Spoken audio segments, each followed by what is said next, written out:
is Democrat incompetence intentional? Mr. Reagan. Ovid K lockdowns crippled many businesses and screwed many average Americans. Democrat governors and mayors did not need to impose these strict measures. The lockdowns did not seem to affect the spread of Ovid K at all. In fact, lockdowns hurt many Americans more than it helped, and unemployment checks kept Americans from going back to work. Democrats knew this, and they kept sending the checks out anyway. This has led to inflation, and it's also led to the supply chain crisis. Leadership this poor almost seems intentional. Democrats could suture the hemorrhaging border in an instant. They could re-implement all of Trump's executive orders and go back to work on the wall. They could impose massive fines on companies hiring illegals. They could actually enforce immigration law again. But they refuse. Not only that, but they're now proposing that we give $500,000 to certain illegal immigrants that were processed during the Trump years. This is insanity, and at least the border stuff is clearly intentional. Gas prices have skyrocketed. This, of course, hurts low-income Americans the most. Opening up our oil reserves once again, green-lighting pipelines, and working with American energy companies instead of against them. All of these things will bring gas prices back down to normal, greasing the economic engine of our great republic. But will Democrats do this? No, of course not. They claim to be fighting climate change. But could this destruction of the American economy also be intentional? The supply chain can be fixed. I discussed that in a recent video. Trump did it at the height of the Ovid K panic. Ovid K, incidentally, is the Pig Latin version of the virus of unknown origin, as I'm sure you're aware. In contrast to Donald Trump's measures, Democrats seem not even to care. But maybe they do care. Maybe the supply chain crisis, again, is intentional. The Democrats could curb inflation and preserve the value of the U.S. dollar tomorrow if they wanted to, but they don't. And it looks like runaway inflation might also be intentional. The Democrats can't even seem to pass their own spending bills, even though they have a majority in both houses and they control the White House. The problem is twofold.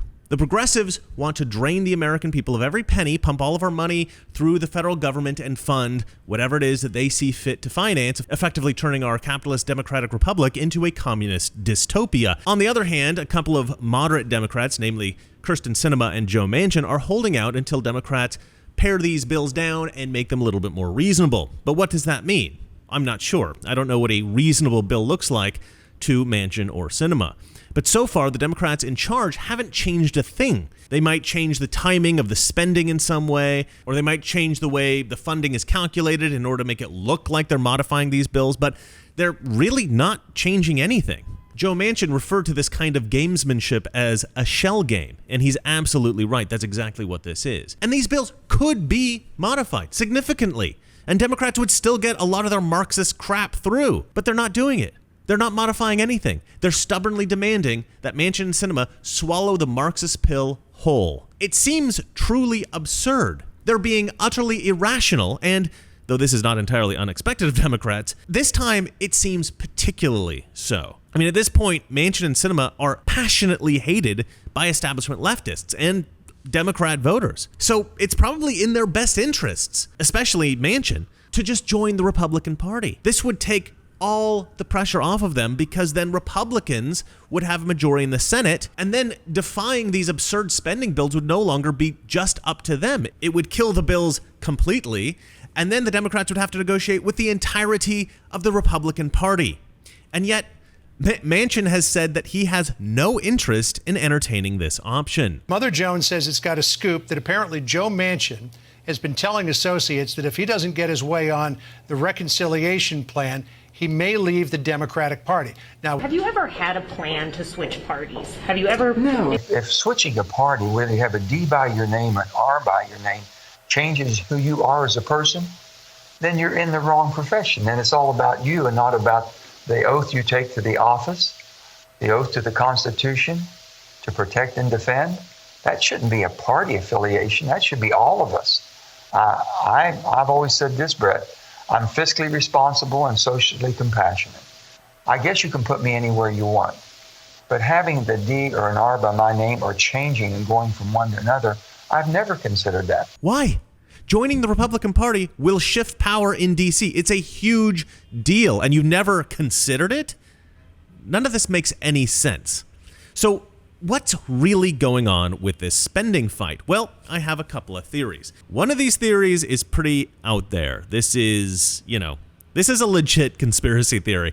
Not a debunked conspiracy theory, but it is a conspiracy theory. But it's pretty crazy speculation. The other one I think is more reasonable and is probably true. Both of those in one moment. First, of course, I have to sell you something. Our confidence levels, feelings of self-worth, our daily frame of mind, they're directly tied to our appearance. Now, many anti-aging serums attempt to capitalize on this phenomenon. However, many of these products fall short because they don't target the root of the problem. Many serums typically attempt to cover up wrinkles, which is only temporary. An alternative that I've found is collagen. This is a much better solution because it goes beneath the surface to promote skin elasticity and overall appearance. And the collagen that I use is called Ageless Multi-Collagen here from BioTrust, and I do use it. You can see that this bag is actually almost empty because I use this every day. Collagen is fantastic. Actually, in the script that they've given me here to talk about the product, they're mainly talking about skin health. But I'm going to switch it up a little bit because collagen has a multitude of benefits beyond just healthy skin.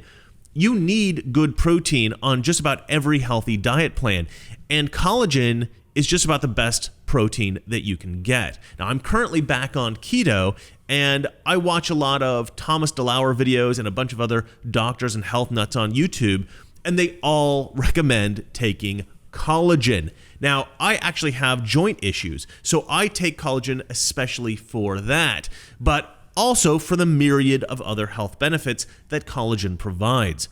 Okay, well, let me get back onto the script that they provided me here. Collagen is the #1 protein in our skin, and it's needed to promote elasticity and a youthful-looking appearance. So if you've been looking for a way to reduce the appearance of wrinkles, you will love Ageless Multi-Collagen from BioTrust. You can get 51% off if you go to healthwithreagan.com or by clicking the link in the description below. Okay, so what are these theories? Why are the Democrats not budging with these spending bills? Why isn't Joe Manchin interested in flipping to the Republican Party? Well, let me give you my crazy theory first, and then I'll give you the more balanced assessment. The crazy theory is this. I think maybe Joe Manchin is being told to stand firm against these bills, in particular, the $3.5 trillion Build Back Better plan. And the evidence for this is presented in the first part of this video. Democrats seem to be tearing down the nation, the military, our borders, our energy industry, our entire economy. And they seem to be doing all of this intentionally.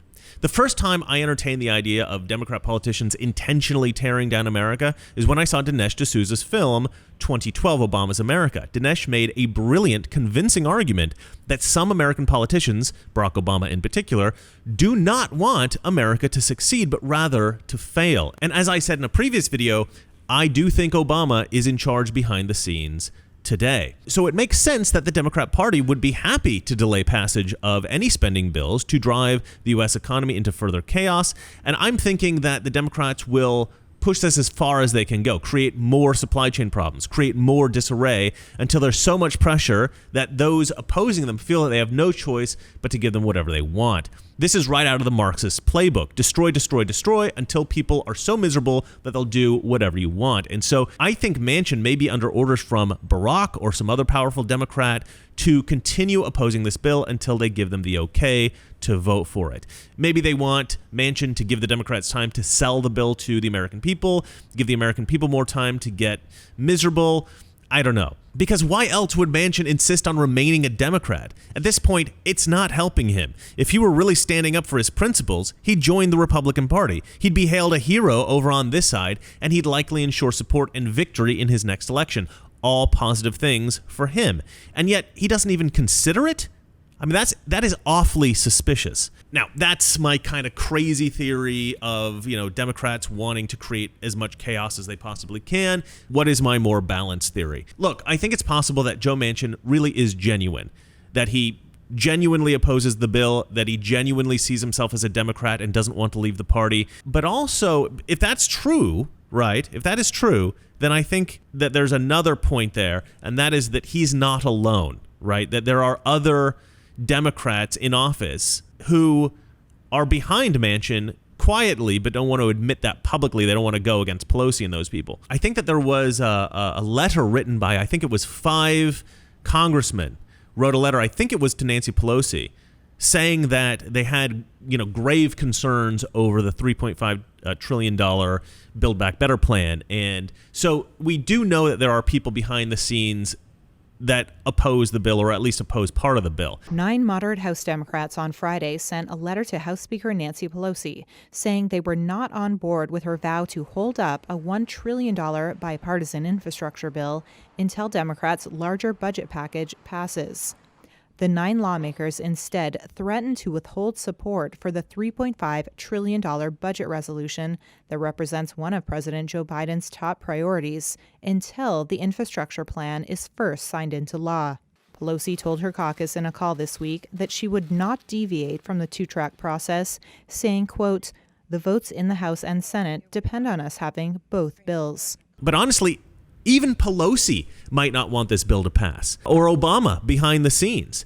And, some of these establishment Democrats, they probably do realize to one degree or another that the $3.5 trillion bill will destroy the country. And although they may be interested in seeing America turn into a Marxist dystopia, they're probably a bit wary of utterly collapsing the U.S. economy. I mean, after all, they still want to rule the country, and what kind of country would they be ruling if they destroyed it entirely? And not only did we get those 5 moderate Democrats in the House of Representatives sending that letter, but I've also heard other rumors that behind the scenes, many Democrats have whispered support to Joe Manchin, although, as I said before, avoiding publicly criticizing the bill or opposing anything in the bill. So which is it? Are the Democrats encouraging Manchin to hold the bill in limbo because they want a little bit more pain and suffering in America before they eventually pass it? Or are they genuinely scared to kill the U.S. economy with $3.5 trillion of Marxist insanity? I'll let you tell me in the comments below.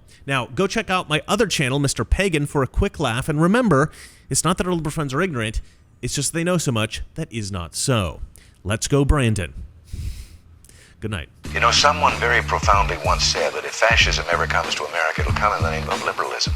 And what is fascism? Fascism is private enterprise, but total government control and regulation. Well, isn't this the liberal philosophy? The conservative, so-called, is the one that says, less government, get off my back, get out of my pocket, and let me have more control of my own destiny.